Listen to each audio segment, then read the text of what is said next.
isu kasus kesehatan mental seringkali dianggap tabu oleh masyarakat. Selain mulai memiliki legalitas hukum dan tanggung jawab yang semakin besar, remaja yang memasuki masa transisi ke dewasa muda juga mengalami perkembangan biologis, psikologis, dan emosional. Hal inilah yang membuat orang dewasa muda rentan terserang gangguan mental. Baru-baru ini, media sosial Indonesia digemparkan oleh kabar yang cukup menyayat hati, yakni adanya pemberitaan bunuh diri seorang mahasiswa baru Universitas Gadjah Mada. Ia adalah seorang yang berinisial T. Berdasarkan berita yang beredar di media sosial, diduga mahasiswa ini mengalami gangguan kesehatan mental. Hal ini dikuatkan dengan ditemukan surat konsultasi psikolog oleh pihak kepolisian.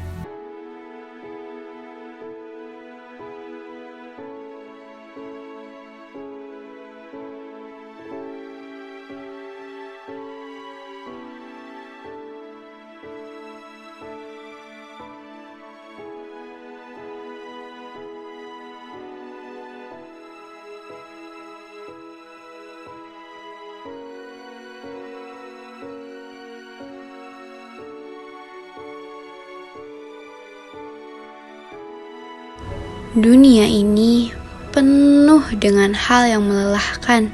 Kira-kira apa kata mereka? Namun faktanya, kesehatan mental adalah suatu hal yang sangat penting. Jika tidak diperhatikan, dikendalikan, dan diatasi, maka akan menimbulkan efek yang berkelanjutan. Mulai dari stres, depresi, kehilangan arah hidup, bahkan lebih parahnya hingga menyebabkan bunuh diri.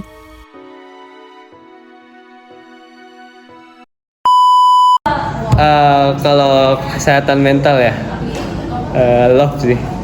Oke. Emang pada dasarnya begitu loh, ada ketika situasi bahagia, ada ketika situasi tidak bahagia. Kalau ketika situasi bahagia jangan berlebihan, karena pasti bakal nggak bahagia. Dan kalau ketika nggak bahagia, ya sabar aja, nanti juga bahagia lagi gitu. Baru aja masuk tuh udah bener-bener hektik, sibuk banget. Tugas kuliah, tugas osjur, teman-teman yang ambis. Benar kata orang-orang sesibuk apa sampai begadang nggak tidur gitu. Ya tentunya ya salah, di mata siapapun bunuh diri mah pasti salah gitu. Pasti lebih tahu nih kalau aku nih bisa, contohnya dia aja muji aku gitu, jadi aku bakal nerapin itu juga ke teman aku. Semangat, kuat, jangan menyerah.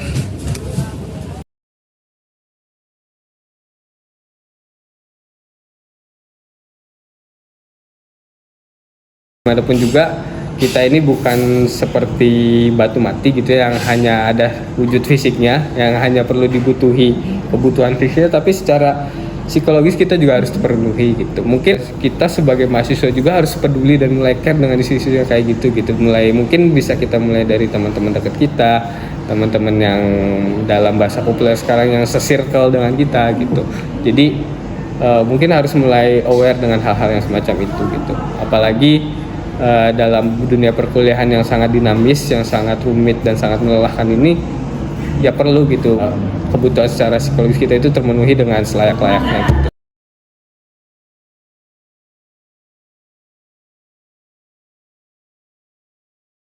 Untuk saat ini sebagai mahasiswa baru ya, nggak ngerasa gimana-gimana, jadi ngerasa biasa aja, ngerasa ya udah aja gitu, terima aja gitu, jalanin aja.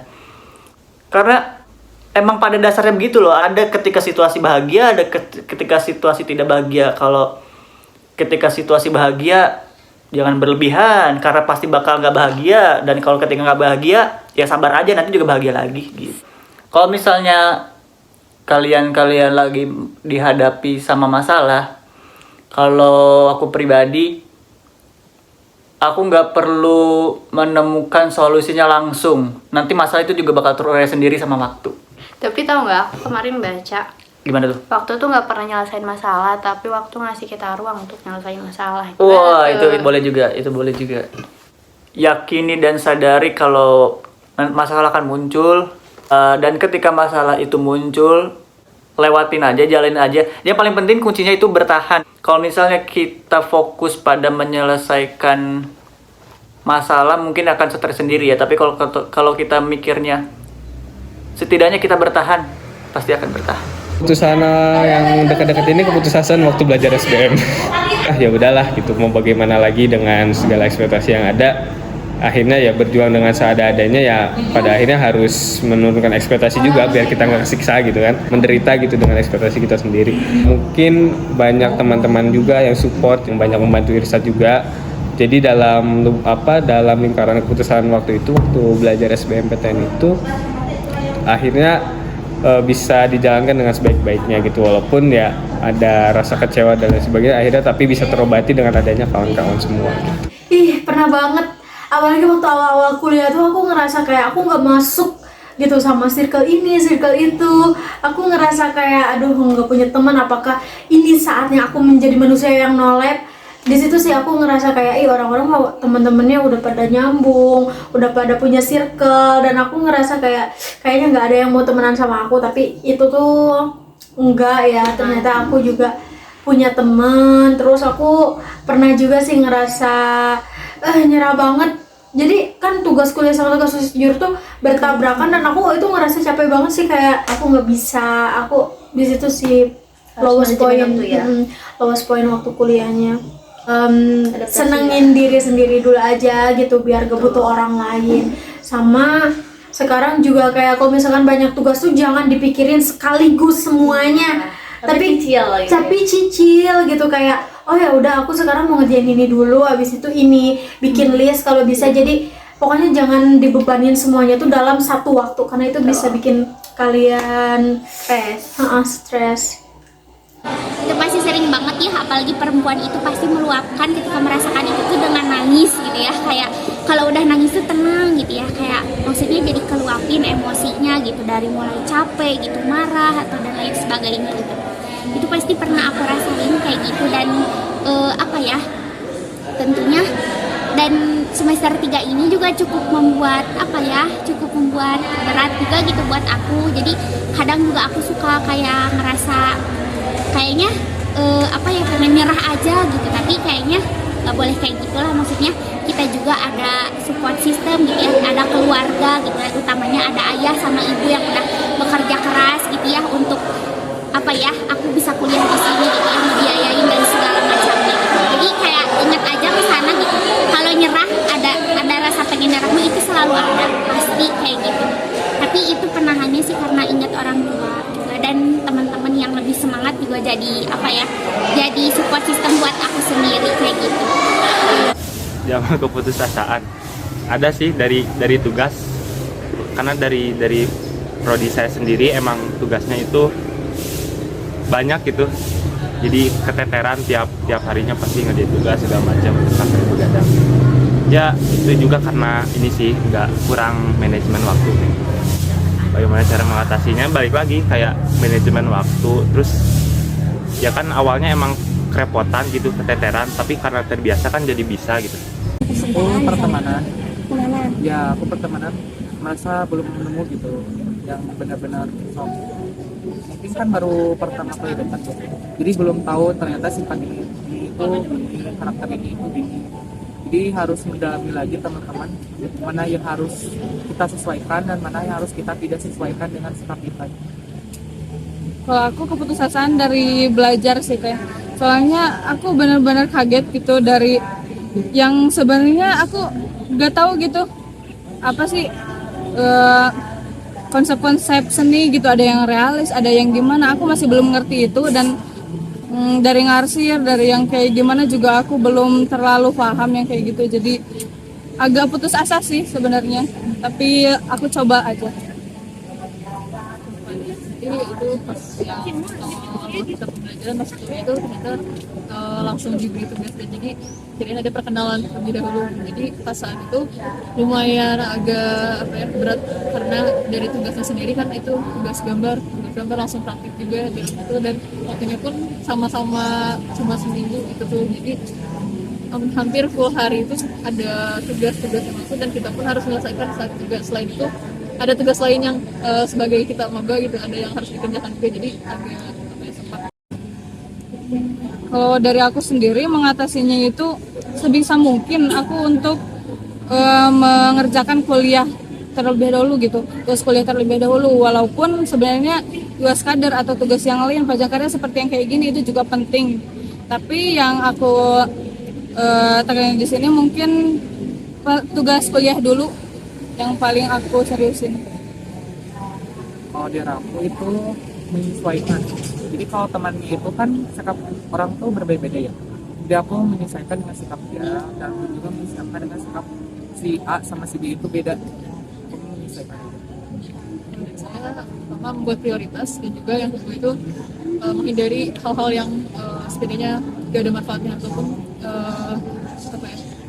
tidak perlu yang jadi utamakan yang memang kita perlu seperti tugas kuliah kita kerjakan, ataupun kalau misalnya ada yang main atau kayak gitu jadi kita misalkan tolak dulu gitu, jadi kita kerjakan dulu apa yang memang penting.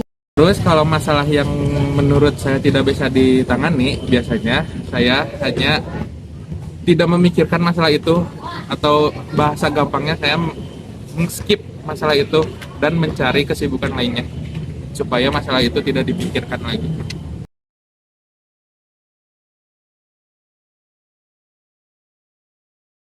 Ekspektasi aku yang lain tuh aku nggak bakal sehektik itu, tapi ternyata beneran sibuk, apalagi jadi maba, sumpah demi Allah capek banget kan.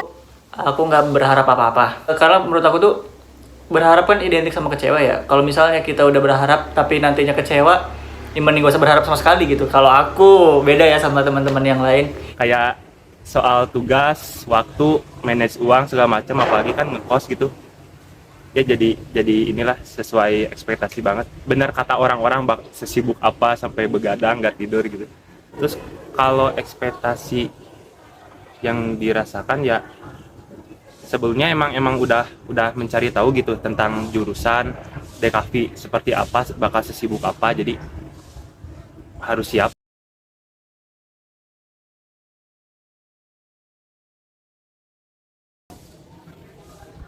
Culture shock yang pertama dari perokok ya, karena saya nggak perokok gitu, jadi kayak kepekaannya tuh kurang ke sekitar, kayak melihat di jalanan tuh pasti ada gitu putung ngerokok. Tapi yang bikin aku shock itu kayak aku kan udah nganggur lama dan baru aja masuk tuh udah bener-bener hektik, sibuk banget, tugas kuliah, tugas osjur, teman-teman yang ambis. Aku belum terbiasa dan sering ngerasa aduh capek banget, pusing gitu. Aku kaget kalau ternyata mahasiswa di jurusan aku itu banyak yang punya side jobnya. Kan pekerjaan utamanya mungkin sebagai mahasiswa ya. Nah, dan ada beberapa pekerjaan lain yang udah dijalani gitu. Ada yang jadi aktor, ada yang ikut keproduksian film, ada yang banyak proyek-proyekan. Sedangkan saya hanya tidur di rumah ketika tidak kuliah sama nulis. Jurusan kami itu tidak punya kelas, tidak punya ruangan untuk belajar yang seharusnya itu udah fasilitas yang paling dasar banget. Untuk beberapa mata kuliah kami itu ngampar. Ngampar tuh Indonesianya apa ya? Duduk di lantai. Duduk di lantai. Tanpa kursi. Ketika orang lain pakai kursi Citos bagus gitu kan ya, pakai gitu-gitu. Enggak, kita tuh duduk aja di lantai.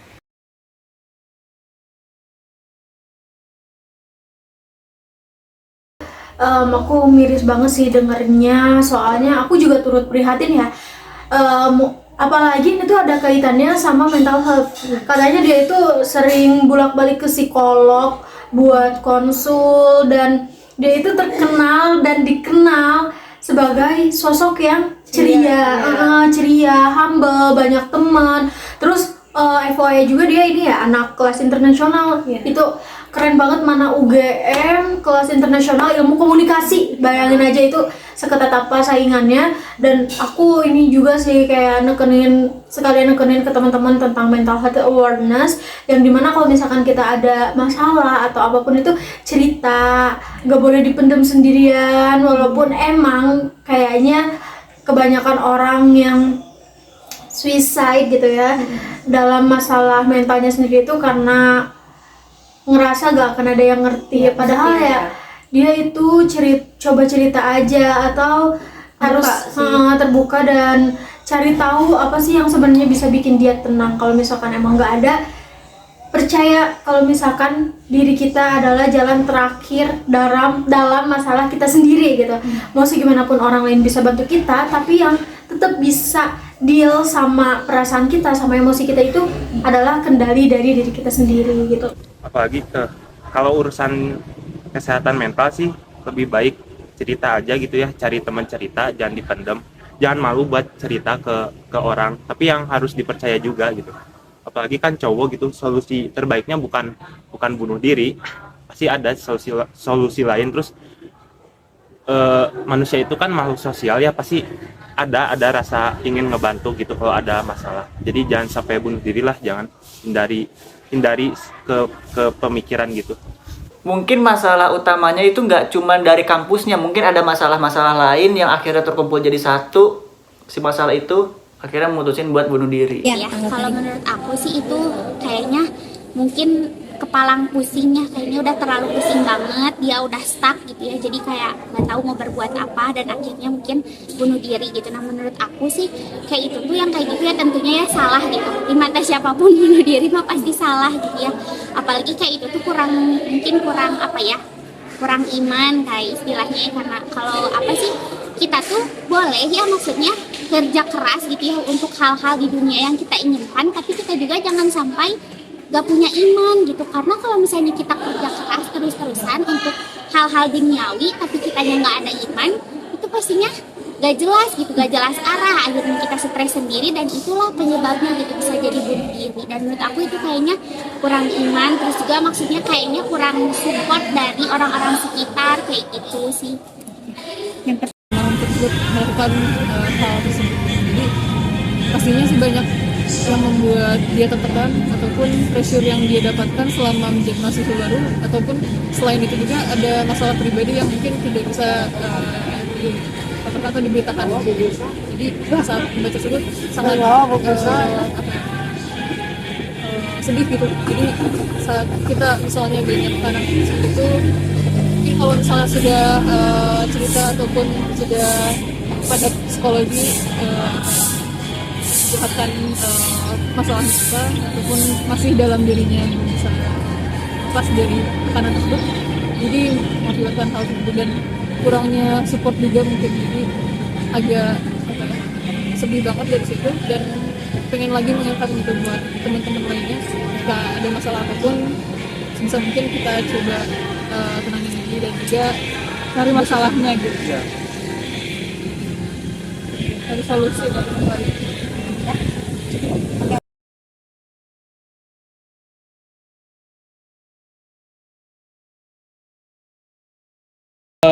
Serem juga ya kalau udah sampai mau bunuh diri gitu. Walaupun emang banyak di antara kita mungkin secara sadar atau tidak sadar punya isu mental yang kecil-kecil gitu. Tapi kalau dari Irsad sendiri, entah kenapa gitu ya, kalau Irsad ditanya siapa Irsad gitu, hal yang selalu pertama Irsad sebutin itu Irsad tuh seorang yang lebih banyak mendengar daripada orang yang lebih banyak bicara gitu. Entah kenapa dari sana pendekatan yang Irsad lakukan ke teman-teman pun lebih banyak dengan mendengarkan apa yang mereka pikirkan atau apa yang mereka rasakan gitu.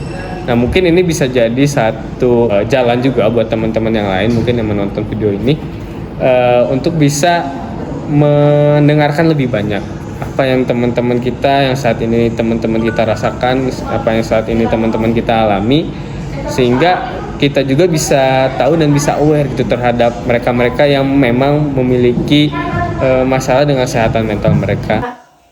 Jadi temen yang nyambung buat dia. Terus kayak kalau misalkan ada sikapnya yang emang bikin kita bingung, it's okay, biarin aja gitu, kayak tetap apresiasi dia gitu. Jadi dengan kayak gitu mungkin dia bisa ngerasa nyaman sama kita dan mungkin dia juga bisa jadi terbuka atau curhat sama kita. Dan kalau misalkan emang ada permasalahan yang kita anggap mudah atau anggap itu, jangan pernah ngejudge orang itu sih. Pastikan kita buat ngertiin teman kita. Sebagai makhluk sosial gitu kan, perlu juga ngebantuin orang lain kalau mampu. Kalau misalnya ada orang yang membutuhkan bantuan, semua orang itu punya pilihan ya, semua orang punya pilihan untuk mau melakukan dan tidak melakukan. Kalau misalnya dan satu catatan, jangan ada keterpaksaan. Kalau misalnya nggak mampu. Kalau misalnya mampu dan mau, silahkan lakukan. Harus peka gitu. Kalau misalnya tiba-tiba di teman kita itu ada yang masuk contohnya, ataupun ada yang murung atau enggak lagi sedih gitu, pasti kelihatan dari raut muka. Dan juga kita bisa coba sekedar tanya dulu. Kalau misalnya teman tersebut nggak mau ditanya ataupun masih butuh waktu sendiri, berarti kita biarkan dulu. Tapi setelah itu kita beri support, bisa secara tidak langsung juga gitu. Contohnya kita bisa diam-diam memberi makanan gitu kan, kalau misalnya pernah saya lakuin sendiri gitu. Dan di situ ada kata-kata semangat yang diselipkan buat dia, dan dia pun kedepannya bakal perlahan berbuka untuk cerita. Jadi kalau misalnya kita melihat teman yang kesusahan ataupun ada permasalahan, kita nggak bisa secara langsung nanya apa masalahnya, dan orang pun nggak akan langsung terbuka gitu. Jadi kita harus pendekatan terlebih dahulu. Kalau aku cara itu dengan cara memuji teh. Jadi kalau dari diri aku sendiri juga, kalau misalnya aku dipuji pasti lebih semangat dong kan, pasti lebih tahu nih kalau aku nih bisa, contohnya dia aja muji aku gitu. Nah jadi aku bakal nerapin itu juga ke teman aku yang mungkin dianya juga bakal putus asa, nanti aku puji bagi dia. Kalau dari aku sendiri itu memberikan dorongan atas semangat seperti hal pada umumnya, karena menurut aku tuh kata-kata semangat itu meskipun sederhana tapi sangat bermakna menurut aku. Terus selain itu aku juga sering menghibur gitu, sering ngajak dia bercanda kalau dia memang mau gitu, kalau mood gitu kan. Kalau enggak ya gak apa-apa, aku biarin dia ini kebetulan. Teman saya namanya si A aja sebenarnya. Dia itu emang memiliki keterbelakangan mental. Sifatnya itu meresahkan rekan-rekan saya yang lain. Jadi waktu itu solusinya adalah, pertama kita ajak ngobrol, dia berdua ngajak ngobrol kenapa dia bisa gini. Ternyata emang ada dia tuh begitu karena lingkungan di rumahnya, lingkungan di masyarakat itunya tidak diterima. Jadi dia dengan ingin menunjukkan dirinya, dia menjadi kayak caper bahasanya ya, bahasa gampangnya caper ke orang-orang dengan cara mendorong-dorong, membuat resah teman-teman. Waktu itu solusinya kita kebetulan dengan teman saya juga pergi ke rumahnya, berbicara dengan keluarganya, kenapa dia gini, kenapa ini. Karena kalau kita yang merubah si orang ini, karena tidak mungkin, karena itu kan bukan urusan kita juga, tapi karena kita peduli, jadi kita ngobrol ke orang tuanya, memberitahu orang tuanya untuk membenarkan si anaknya. Dan alhamdulillah sekarang udah rada mending gitu. Jadi Yang pertama kan harus tahu dulu gitu ya temennya kayak gimana, jadi cari-cari relasi aja, dekat-dekatin teman yang menurut sendiri itu cocok gitu. Jadi kalau ada permasalahan apa-apa ya, kalau bisa dibantu ya syukur gitu, kalau enggak juga ya cukup jadi pendengar aja gitu.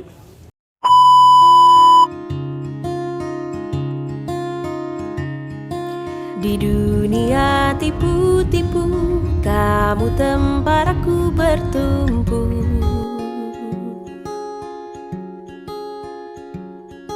Baik jahat abu-abu, tapi warnamu putih untukku.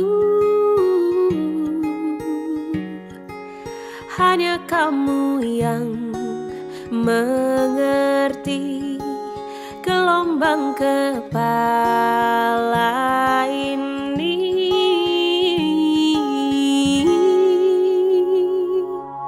Puja-puji tanpa kata, mata kita yang bicara, selalu nyaman bersama, janji takkan kemana-mana. Puja-puji tanpa kata, mata kita yang bicara, selalu nyaman bersama, janji takkan kemana-mana ya.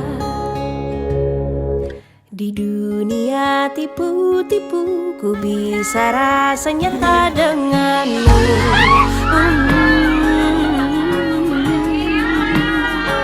Tanpa banyak rasa aman selalu. Hanya kamu